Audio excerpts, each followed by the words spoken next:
And guys, this is our mini 2.4 GHz, so your Wi-Fi range antenna. Now we mainly use these when you just need a very small antenna for a short range. So this could be on forklift or agricultural vehicles or construction equipment. When we're using one of our Wi-Fi camera systems, and we just need a short mini antenna. We don't have to use the big one.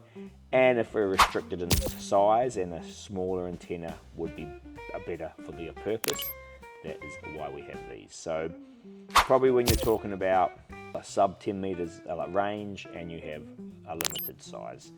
So pretty straightforward. They'll just screw on to your current antenna position, and that is that.